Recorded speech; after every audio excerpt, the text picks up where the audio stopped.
Well, it's been a perfect week in Lake Okee-dokee, Florida, my hometown. Down on the edge of the Everglades, the weather was sunny and in the 70s every day. Perfect for planning the future.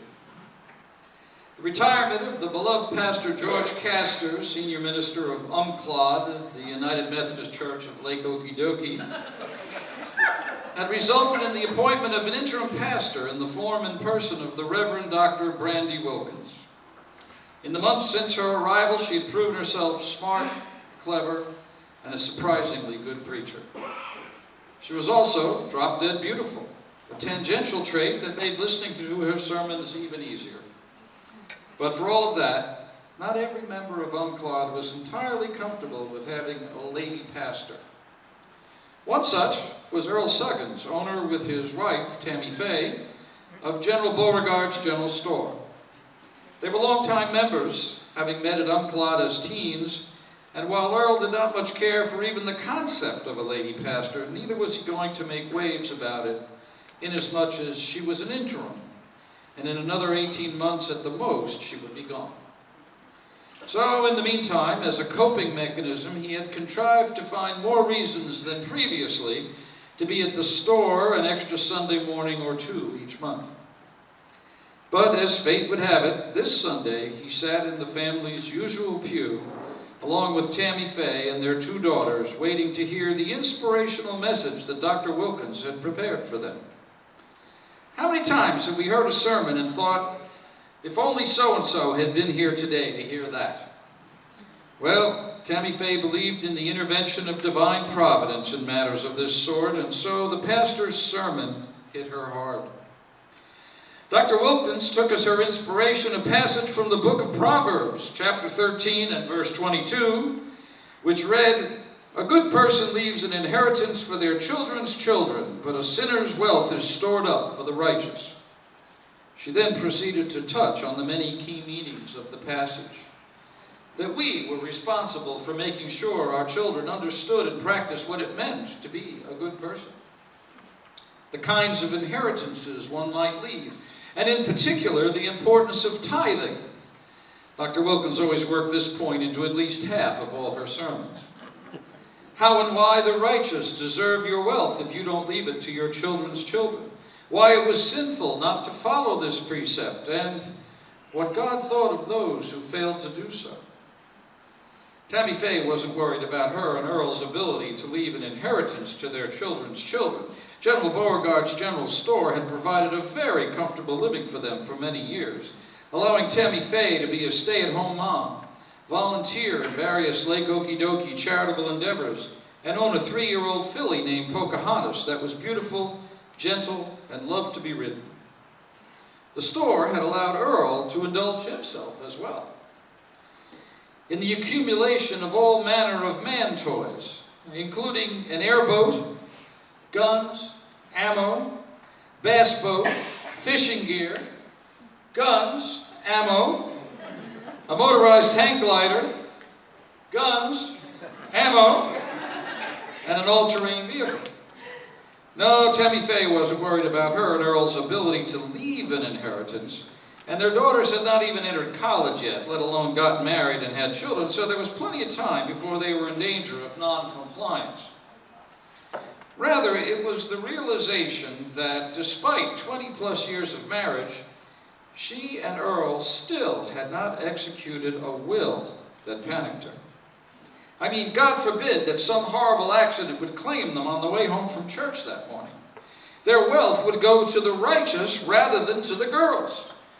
And once this realization hit, it hit hard. Tammy Faye could hardly contain herself for the remainder of the service. To add to her frustration, the pastor had selected a closing hymn with 6 verses, all of which were sung before the congregation was treated to a lengthy, extemporaneously composed benediction from Pastor Wilkins. Then there was the task of exiting the heavily attended church. Tammy Faye had never realized how slowly older people walked, or how much time they spent telling the pastor just how much they enjoyed the sermon, the music, blah, blah, blah. By the time they got to the car, she was in a state. She was all set to broach the subject of a will with Earl right there and then when she realized that her daughters were sitting in the back seat, and she did not want to have this conversation in front of them. So there was a further delay as their car crawled through the crowded parking lot and they made their way home. When they were finally able to discuss it in private, Tammy Faye skipped what would have been her usual well-thought-out easing into the subject and bluntly came to the point. "Earl, we need a will." Truth be told, she and Earl had said this to each other multiple times over the years. So many, in fact, that she knew exactly what Earl would say. "You're right, Tammy, we do." This had always been the standard response when either of them had raised the subject in the past, and the admission of the rectitude of the statement by the other had always signaled permission to then change the subject and not bring it up again for another couple of years. But this time was different. Earl recognized it in her demeanor immediately. Tammy Faye had never used this tone with this subject before. And he was instantly uneasy. But not knowing what else to say, he stuck with precedent. "You're right, Tammy Faye, we do." "No, I mean it, Earl. We need a will. Didn't you hear what Pastor Wilkins said? Our wealth will go to the righteous. Is that what you want? Everything we've worked so hard for going to someone else and not our girls?"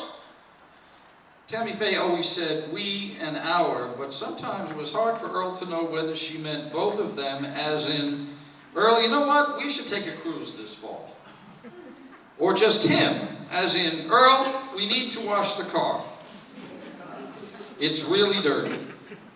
And since this time he hadn't seen Hurricane Tammy coming until it was too late, there was no way to analyze what the proper response might be, so he said, "No."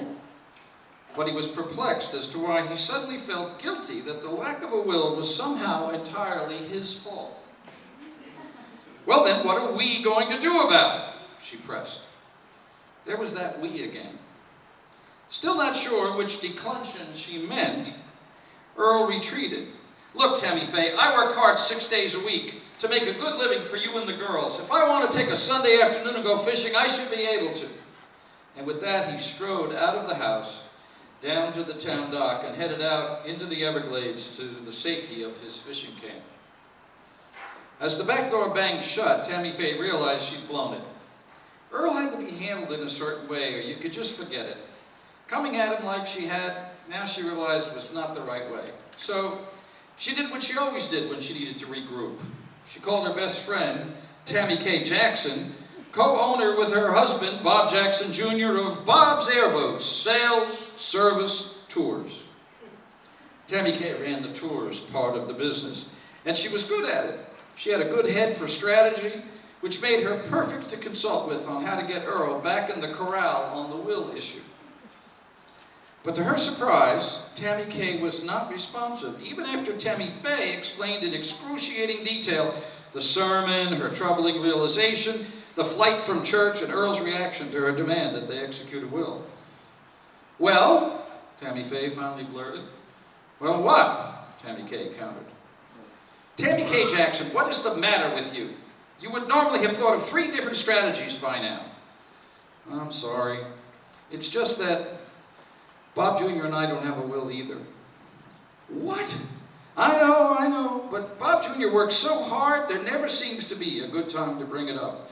To discuss who gets what, to have to think about, final arrangements and such. But that's not even the real reason Bob Jr. won't make a will." "Then what?" "He thinks that if he makes a will, he'll die. Like the next day. It's stupid, I know, but he's superstitious that way.